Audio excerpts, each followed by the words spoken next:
Good morning, everyone. Our today's topic is Class 12 Biodiversity and Conservation. In this, we have to see how do we conserve biodiversity. हमने पहले देखा था कि biodiversity को conserve क्यों करना चाहिए, तो तीन रेंजेस बनाई थी। एक तो बायोडाइवर्सिटी से हमें छोटी मोटी चीजें मिलती हैं, फूड, शेल्टर। अगर हम ब्रॉड कैटेगरी में देखें तो बायोडाइवर्सिटी से ऑक्सीजन, एयर प्यूरिफाई करता है, पॉलिनेशन करता है, और एथिकली भी हमें बायोडाइवर्सिटी को बचाना चाहिए, हमारी मॉरल ड्यूटी है। अब हम देखते हैं how do we conserve biodiversity, हम उसे कैसे बचा सकते हैं।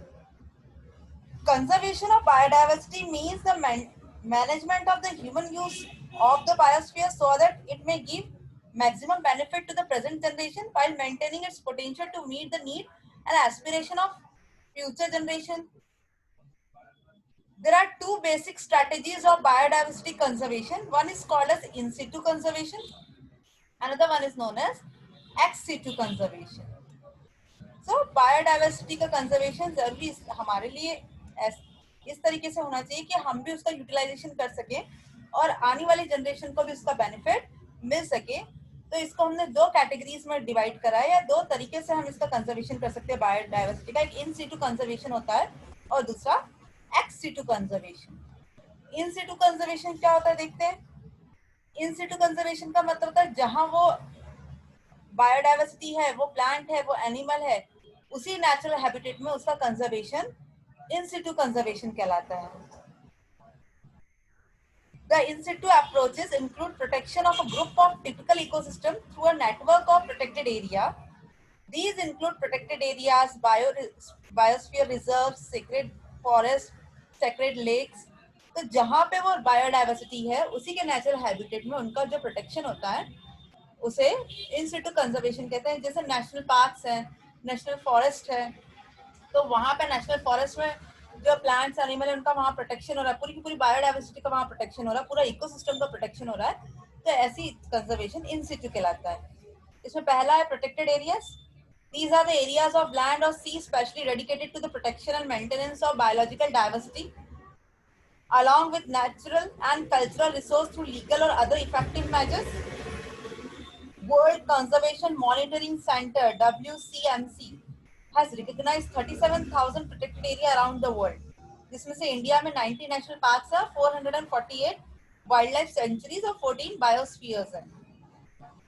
वहां पे ही इस बायोडाइवर्सिटी का प्रोटेक्शन होता है।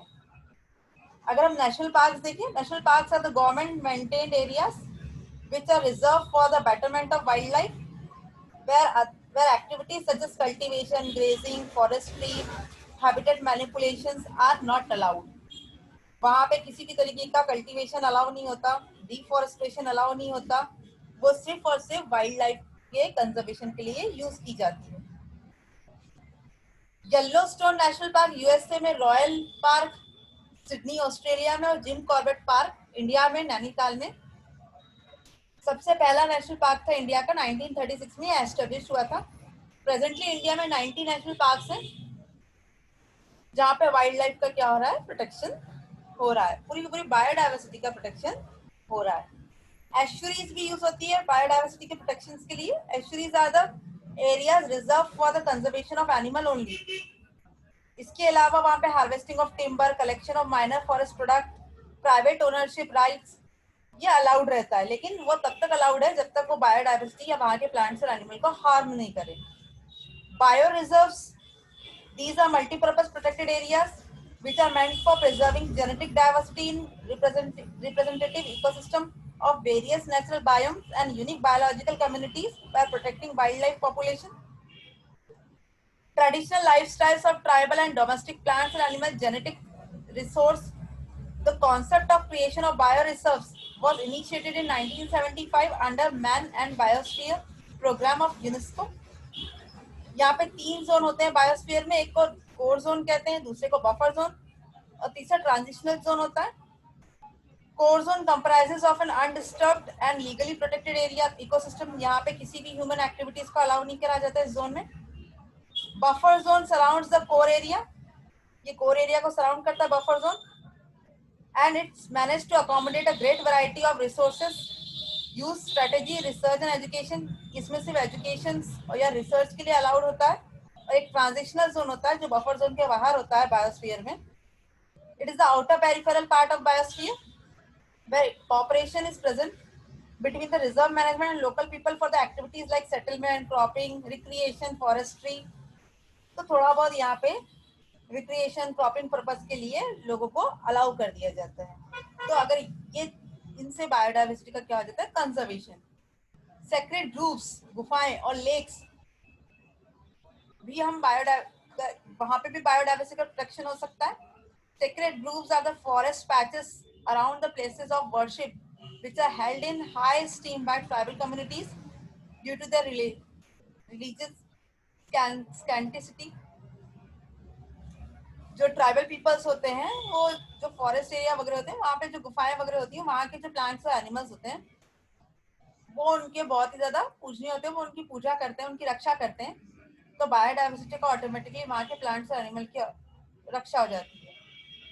ऐसे कुछ सेक्रेड ग्रुप्स जैसे अरावली हिल्स है राजस्थान का, western Ghat region of Karnataka and Maharashtra, Surguja, Chanda, Bastar, ये सारे सीक्रेट ग्रुप्स और लेक्स वाली एरियाज है जहाँ पे बायोडाइवर्सिटी का प्रोटेक्शन हो जाता है.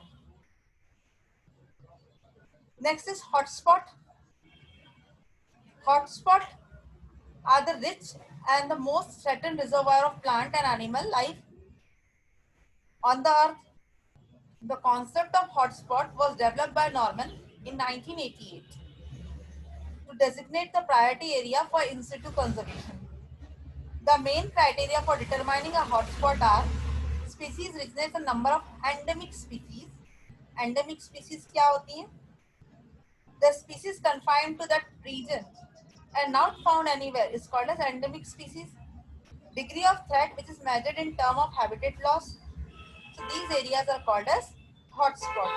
Initially 25 biodiversity hotspots are identified, but subsequently 9 more have been added to the list, bringing the total number of biodiversity hotspots in the world to 34. So there are 34 hotspots जिनको biodiversity के खत्म होने का डर है. ऐसी एरियाज को क्या कहा जाता है, हॉटस्पॉट, जहाँ पे एंडेमिक स्पीसीज रहती है.